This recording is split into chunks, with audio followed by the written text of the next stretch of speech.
ಅಕ್ಕ, ನೀನು ಮಾತಾಡ್ತಿರೋದು ಅಮ್ಮನ ಬಗ್ಗೆ, ಅದನ್ನು ಮರಿಬೇಡ.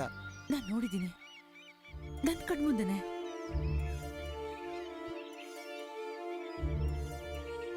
ಅಮ್ಮನ ಒಂಟಿ ಮಾಡಿಬಿಟ್ಟಿದ್ದೀರಾ. ಆಮೇಲೆ ನನ್ನೂ ಕೂಡ ಅಪ್ಪ ತೀರ್ ಹೋದ್ಮೇಲೆ ನಿನ್ನ ಮನಸ್ಸಲ್ಲಿ ಏನು ನಡೀತಿದೆ ಅಂತ ನನಗೆ ಗೊತ್ತು. ಅಪ್ಪ ತೀರ್ ಹೋಗಿದ್ದಾರೆ ಅಂತ ಅಮ್ಮನಿಗೆ ಯಾಕೆ ಟಾರ್ಗೆಟ್ ಮಾಡ್ತಿದ್ದೀಯಾ? ಭಯ ಕೊಡು ನಿನಗೆ. ಆದ್ರೆ ಅದೇ ನಿಜ ತಿಳ್ಕೊಳ್ಳೋದಕ್ಕೂ ಭಯ ಪಡ್ತಿದ್ಯಾ? ಅಕ್ಕ, ನೀನು ಮಾತಾಡೋದು ನೋಡಿದ್ರೆ ಅಪ್ಪ ಮಾತಾಡ್ದಾಗೆ ಅನಿಸ್ತಾ ಇದೆ. Same power, same attitude.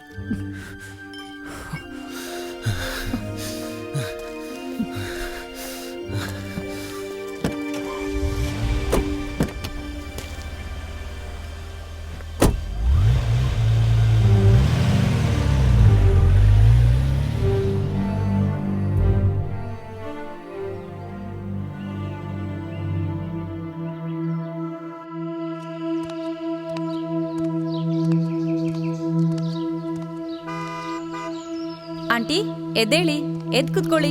Edwin ಬಂದ್ರು. ಎಲ್ಲಿ ಲಾರಾ? ಅವ್ರು ಎಲ್ಲಿದ್ದಾರೆ?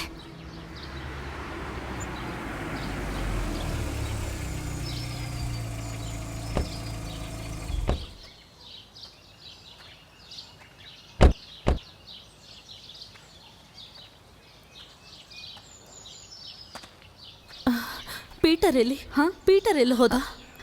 ದಾರಿನಲ್ಲಿ ಬರುವಾಗ ಕಾರ್ ಕೆಟ್ಟೋಗಿದೆ ಅಂತ ಫೋನಲ್ಲಿ ಹೇಳಿದ್ರು. ಅಣ್ಣ ರಿಪೇರಿ ಮಾಡಿಸ್ಕೊಂಡು ಅದೇ ಕಾರಲ್ಲಿ ಬರ್ತೀನಿ ಅಂದ್ರು. ಆಂಟಿ, ಈ ಮಾತ್ರೆ ತಗೊಳ್ಳಿ. ಚೀಟ್ ಮಾಡಿದ್ದಾರೆ, ನನಗೆ ಚೀಟ್ ಮಾಡಿದ್ದಾರೆ. ಅಮ್ಮ, ಎಡ್ವಿನ್, ಅಮ್ಮ.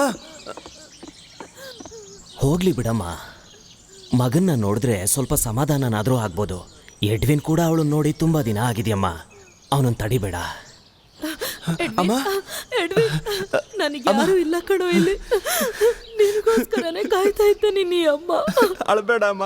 ಅವ್ರು ಸತ್ತು ಹೋದ್ರು ನನ್ನನ್ನು ತುಂಬಾ ಕಾಡ್ತಿದ್ದಾರೆ ಕಣೋ ಅವರು.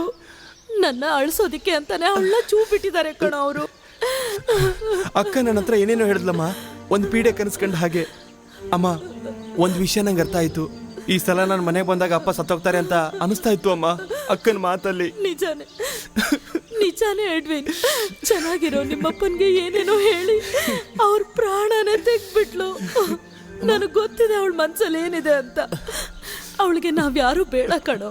ಈ ಕುಟುಂಬಕ್ಕೆ ಸಂಬಂಧಿಸಿದ ಆಸ್ತಿ ಪಾಸ್ತಿ ಮಾತ್ರ ಸಾಕು ಅವಳಿಗೆ. ಅದಕ್ಕೆ ಕಣೋ ಇಲ್ಲದೆ ಇರೋ ಕತೆ ಕಟ್ಟಿ ಡಂಗ್ರ ಸಾರ್ತಿರೋದು. ನಿಮ್ಮಪ್ಪ ಬಂದ ತಕ್ಷಣನೇ ನನ್ನ ಬಗ್ಗೆ ಇಲ್ಲದೆ ಇರೋದನ್ನೆಲ್ಲ ಕಲ್ಪನೆ ಮಾಡಿ ಹೇಳಿದ್ಲು. ಅವ್ರು ಸಾಯೋದಕ್ಕೆ ನಾನೇ ಕಾರಣ ಅಂತ ಎಲ್ಲ ಕಡೆ ಹೇಳ್ಕೊಂಡು ತಿರುಗ್ತಿದ್ದಾಳೆ. ಎಡ್ವಿನ್, ನಿಮ್ಮಪ್ಪನ್ಗೆ ನಾನೇ ವಿಷ ಹಾಕಿದ್ದು ಅಂತ ಹೇಳ್ತಾ ಇದ್ದಾಳೆ ಕಣೋ. ಹುಚ್ಚು, ಅಕ್ಕನಿಗೆ ಹುಚ್ಚಮ್ಮ. ಹೌದು ಕಣೋ. ಅವಳು ಯಾರು ನೋಡದೆ ಇರೋ ವಿಷಯಗಳನ್ನ ನೋಡ್ತಿದ್ದಾಳೆ.